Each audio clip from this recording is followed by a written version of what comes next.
My history started about 30 years ago dealing in antique English silver, and today and for the last 10 years I've been dealing in vintage George Jensen silver and jewellery.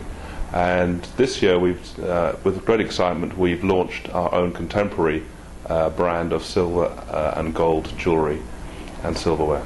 George Jensen, for me, the excitement is that everything is about design, unique design and fabulous quality. You never pick up a badly made piece of George Jensen silver today.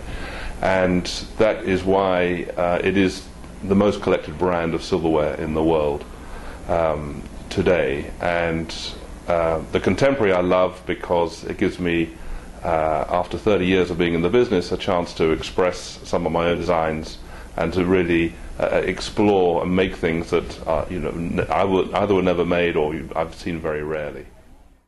Silver is a great metal. It is a beautiful metal. It's very versatile. It's always been fashionable for the last 600-700 years. I love silver with color.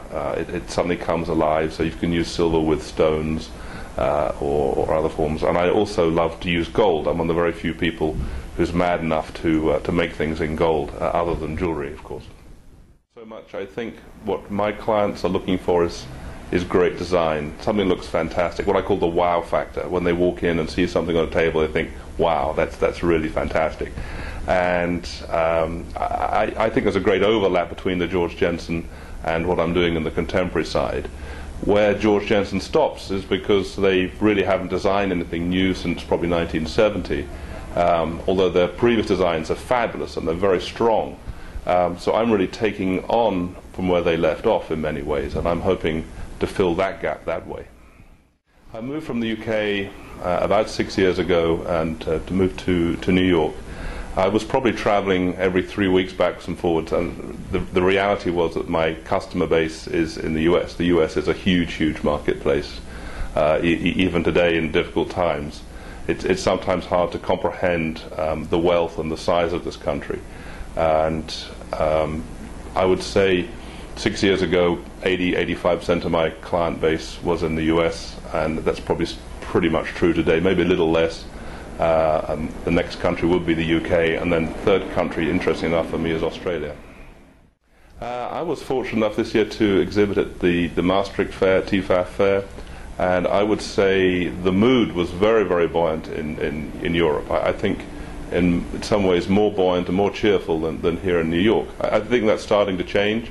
I think New York is really just showing signs of recovery. I see people starting to spend money again. The phone is starting to ring. People are starting to want to spend money again. So it's got a long way to go, but I think we'll get there hopefully within the next 6 months to 12 months.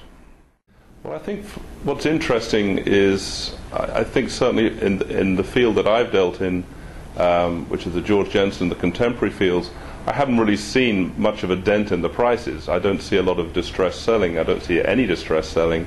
I don't see the prices crashing at auction. Things have actually held up pretty well, especially compared to other areas of the economy. So it hasn't fallen dramatically. Sales obviously dropped a little bit, but I'm pretty confident that within 6 months to 12 months we'll be approaching back to hopefully what was normal before.